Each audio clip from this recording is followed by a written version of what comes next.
Hello and welcome to another edition of Sand Shark Bites. We're shooting from the hip today. I'm your host, Justin Jarrett, USCB Sports Information Director, and I don't even have a witty nickname for my partner in red, James Duffy. We're playing a little fast and loose today. We got a few ideas of things to talk about, but mostly we're going to just try to get through what we can remember. Let's pretend that that's not how we normally do this. But, last week's show was tight, so if you're looking at a comparative show. Yeah. Well, we do have plenty to talk about. We have plenty.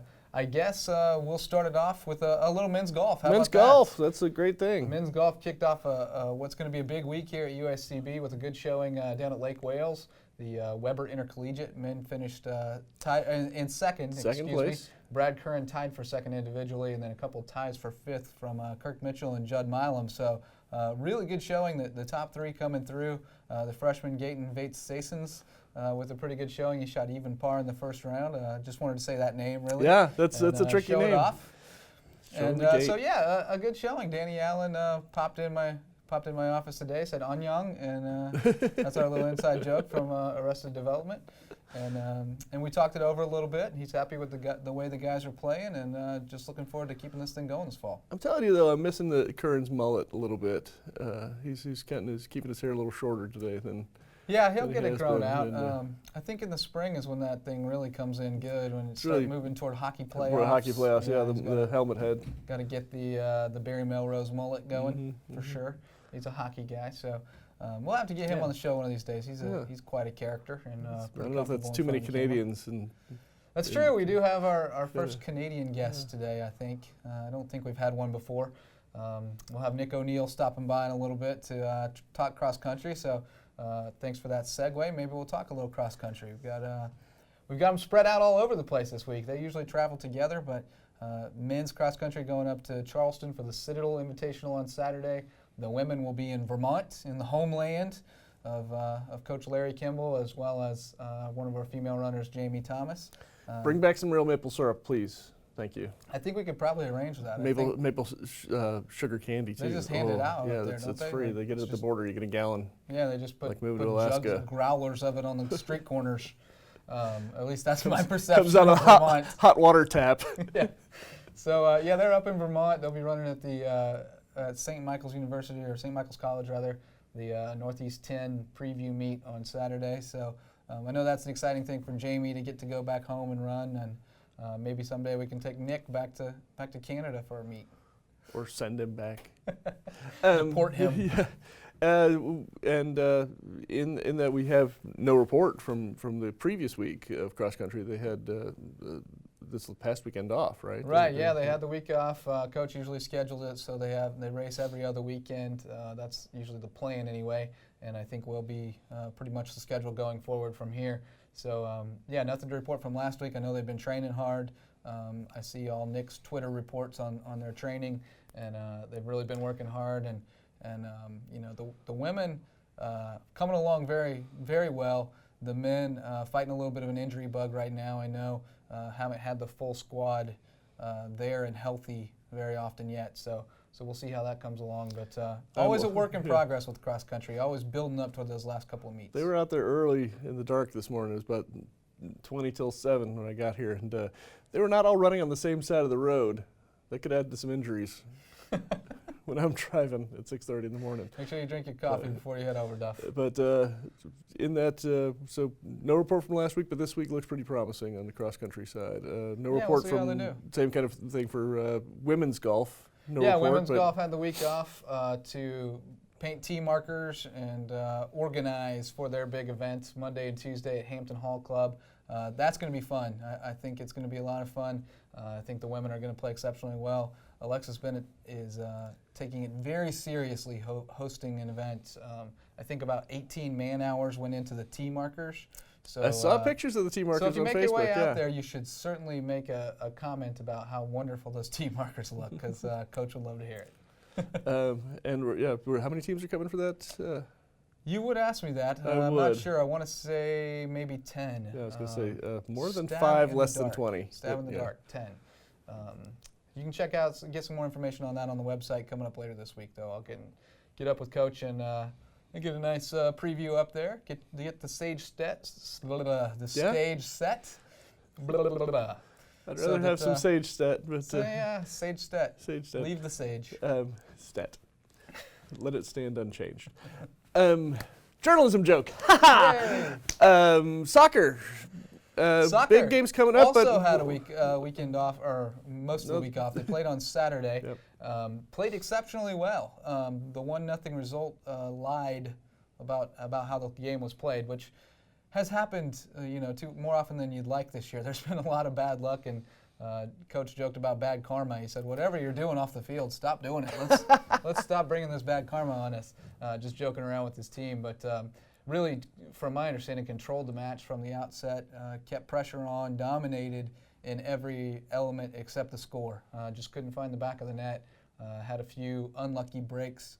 Had a few balls that just couldn't hook up on the back end to put it in the net. But we've been beating up on the frame all year long. We're just killing it. But the effort was there, and again, Coach just keeps preaching that if you continue with this effort, the results are going to come. Well, clean slate starting Thursday against Southeastern, conference play beginning. This would be the time for it to come home to roost, and who knows? Maybe we'll go out there and pop it open with 2 or 3 goals in the first half against Southeastern, and just take off from there. This is a big game, this first one in the conference tournament or conference series. It can really affect how we can perceive the rest of the season to go. The team's really been up. This has been homecoming week. You've seen them out a lot, doing a lot of things. I think some might have won the trivia contest last night. They were out in force there. They're out all over campus representing the Sand Sharks. Pascal Roca, of course, as president of the student body, as well as everything else that she does. Caroline Bowman, I believe, is the VP. Caroline Bowman, the VP, is also on your ballot for Homecoming Queen. All right, there we go. Looking for, if you need to vote still, there's some people to vote for out there. Make sure I'm not trying to push any one agenda, whether it be athletics or anything else. But really, the team has stayed very positive despite some of the bad luck and the disappointing results. And again, the play doesn't reflect the results. They really have played very well at times. There's been a couple of games that I know the coaches were disappointed with the effort, but for the most part, very strong effort and good performance. Just not finding that net, and it has to look like it's pretty small at times when you're not kicking it in there. But I have a firm belief we're going to turn this thing around in conference play. I believe that exactly what you're saying is true. We keep up the effort, keep up the energy. The turns are going to start coming our way. And we got a game Thursday against Southeastern, and then the big homecoming game on Saturday against the Ave Maria Gyrenes. And, absolutely could get a result or even a win out of both of those. Yep. So just looking for a good start and just change this momentum around. You mentioned Pascal Roca. She's played very well in goal since taking over back there, and solidified, the back end of things. So just need to start putting some balls in the net. We've got a 2-1 record career against Ave Maria over the last. And 2-1 against Southeastern as well. We've won the past 2 meetings, both 1-0. Yep. So hopefully we can keep that going and start things off on the right foot. It is homecoming week. So we got some other sports that we should probably have to talk about. We do have some other things going on. There was a chili cook-off simultaneous with a kickball game. Which the chili cook-off, which was questionable decision-making. To do both at the same time. Yes, well, if you were eating chili at the cook-off while trying to play the game and not listening to your coach as he's announcing lineups. Guilty as charged. However, I would like to point out that while I did win 3rd place in the chili cook-off. And I didn't know it was yours, but Netflix and chili was on my ballot. But the guy with the gun, the guy who brought the pistol to the chili cook-off, ended up winning. It was a good chili. Bruce, I'll give him that. From DPS there, he did make a fine chili. It was a fine chili. He's allowed to have a gun on campus. I was between Netflix and chili and chest hair chili, which is Bruce's chili. For my 3rd spot, actually 2 of the chefs got my top 2 spots. Chef Lawrence, that was the winner, and it was the winner of the chef competition, and it was mighty good, as was Chef Jeremy's fried green tomato chili. They don't mess around. Whew.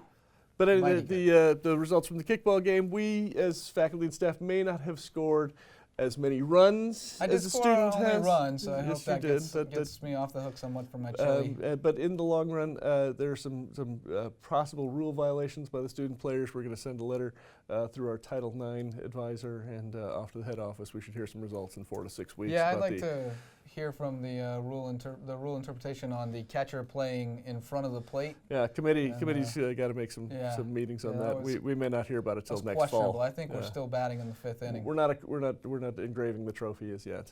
And I'm not sure Mike is eligible either, which would negate like 3/4 of their outs. Any real athlete, Mike, Nic O'Neill, anybody like that. Nic O'Neill, who will be on the show in a minute, I pegged him pretty good in the gut. So we got it. We got it with him. We're square with him. And then another thing that just for fun on Saturday morning, softball alumni. Softball alumni game. I'll not be there. I'll be coaching. I'll be herding cats, aka coaching 4- and 5-year-old soccer. But softball alumni game, 10 a.m. out at Hardyville at Richard Gray Sports Complex. The alumni against this year's team should be a lot of fun. I'm really regretting that I'm going to miss that one. Hope someone takes lots of good photos so I can feel like I was there later on. Maybe even some video. I'll have to make sure I check out Snapchat and see if I catch any highlights on there. That's right. But that should be a lot of fun. Get a look at the new team, and as well as catch up with some of the former Sand Sharks who have gone out into the world. And I don't know if they're going to let Christy Cook pitch. That might be an unfair advantage for the alums. So a lot going on, both on the traditional field as well as on the quad in front of the library and everywhere else around here this week. Been a fun homecoming week, and we look forward to some great results on the soccer pitch to wrap it up. But without further ado, let's talk cross country. Got Nic O'Neill up next on Sand Shark Bites. Joined now on Sand Shark Bites by our first student-athlete guest of the season so far, Nic O'Neill from the cross-country and track and field teams, currently cross-country. And Nic, Sand Sharks are off and running. I warned you there may be an off and running pun. Off and running for the season so far. Cross-country off to a pretty good start. I know the guys have done pretty well. Jack Manisotis, one of the newcomers, led us in our first race, and then you, of course, led the way in our last race. You guys both picked up Sun Conference Runner of the Week awards. So tell us just a little bit about what it's been like training with these guys so far and the results thus far. Well, the first race of the year, as Coach often says, we don't put a lot of stock into it. We didn't have our usual fourth counter now, Josh Fitz, which looking back is too bad because I think we easily would have secured the win our first go around, which is also a confidence boost when you look at it that way. Because we ran pretty well. The times were pretty slow, but we weren't too worried about it at that point. And the good news that we've seen coming in is the freshmen have been doing very well. Just today, Josh, not a freshman, had a great workout, and Dylan had a fantastic workout today. Brandon Capers from California, he's come in and he's looked very strong for us. And then Joel and Corey have still been out there every day, and Corey's been getting a lot better, and Joel's easily having the best season he's had so far. So from the back end, we're looking great. And you said just last week on Monday, or last week, Wednesday, Chase won the best workouts I've ever seen him have. So I think we're looking pretty good right now. It's going to depend a lot on we need Jack hopefully healthy. He's going to let us know about that. So hopefully we're going to have everybody. We have everybody for conference. I think top 2 is definitely in the question. Yeah, and that's something we talked about a little bit on the program. Jack Manisotis, of course, the local from Hilton Head, very highly recruited out of high school, went to the University of Florida, had some injuries, and found his way back home. We're very happy to have him. I know he's battling a little injury bug now, but when you guys are out there running at full strength, I mean, you, Chase, as you mentioned, Jack, Josh Fitz getting back in shape, you guys can really push each other when you're out there training, right? Absolutely, yeah. It's been great because we still have Vecchio training with us as well. We have a training partner of ours, Seth, who comes out with us. So when we go out there every day, we have a big old group pushing each other. And then like our 4 through 8, they're all together every practice too. And we have a different leader almost every time, and that's been really cool. So we have different people leading workouts, and everyone's pushing each other. And that's definitely been showing, I think. Looking back last week, Jack and I didn't have the best races, but everybody else was close to a minute faster than they were the year before, the exact same course. So that was the type of race that was disappointing for Jack and I know that. That makes us excited. I definitely want to get back out there and prove myself this weekend, for sure. Getting back out there on Saturday at the Citadel Invitational, what can you tell us about the course or what we can maybe expect out of the Sand Sharks this week? I've never ran the course. I've seen the course run on before. I know that both Josh and Chase love this course. This is where Chase had the best races of his life, which definitely bodes well for us. We're not going to have Jack this weekend, so we definitely need some freshmen, maybe or some of the veterans, I guess we want to call Joel and Corey some veterans now. We're definitely going to need one of them to step up for sure. The back line to get a little closer. But again, our position would just, if we're looking for Sand Shark and conference at full strength, we just want everybody to get in a good race, especially for the freshmen. It's going to be the first ever 8K. So we're just looking to see how that's going to go. And we're hoping by the end of the year, I don't want to see really any times over 30s from anyone. So I think that's something that's very possible. All right. Well, we'll keep an eye on those times. Hopefully they keep going down. You, of course, people may have noticed the accent. You're from Lindsay, Ontario, Canada. Big Toronto Blue Jays fan, of course. But tell us a little bit about how you came to land at USCB. You're a long way from home. How'd you find your way down here? No, I am. Well, originally there was a school in North Carolina called UNC Pembroke, and I had a bit of a falling out with the coach there. And I remember I found this school, and so I was looking. I definitely wanted to go far away, and this seemed like a beautiful place. And I contacted Coach about 2 weeks before school even started. And he and, if you remember Brandy Laval, they put in a lot of work to get me down here. And when I did get down here, I'm going to say it's been the best experience of my life. I'm so happy I'm here. I've met the best people. I've had a great time on this team. And in terms of the running, I've improved tremendously. My freshman year alone, I PR'd 14 times. So out of 21 total races, I PR'd 14 times. That doesn't happen. So I've gone to nationals twice, and I've definitely enjoyed the experience. It's been fantastic, and this is probably the best team I've ever been on in my life, the team we have this year, so I'm very excited. Awesome, and I think we'd be remiss. Your brother has given you a little bit of trouble about not having been on the show before, so we'd be remiss if we didn't give him a little bit of shout-out. You got anything to say to him down in Louisiana? He just ran. He's now in Louisiana Monroe. He's the head of the International House at the grad school as a grad student there now. Just ran his first cross-country race unattached with the ULM team, and he'll be competing for them as a member of the track team this spring. So hey there, Sebi. All right, there you go. I know Sebi will be watching as soon as you let him know you're our guest on the program. So, well, thanks, Nick, for stopping by, taking time out of your busy schedule, and go run a great race on Saturday, and keep up the great work. All right, thank you very much. Be right back with more here on Sand Shark Bites. At the University of South Carolina, Beaufort, we offer small classes, individual attention, and an affordable education in an atmosphere that fosters diversity and achievement. We are students. We field 9 Sand Shark sports teams that compete in the Sun Conference. We are athletes. We are one university with 2 campuses serving the coastal areas of South Carolina and Georgia. We are the Low Country. We are the fastest growing 4-year school in the University of South Carolina system. We are USCB.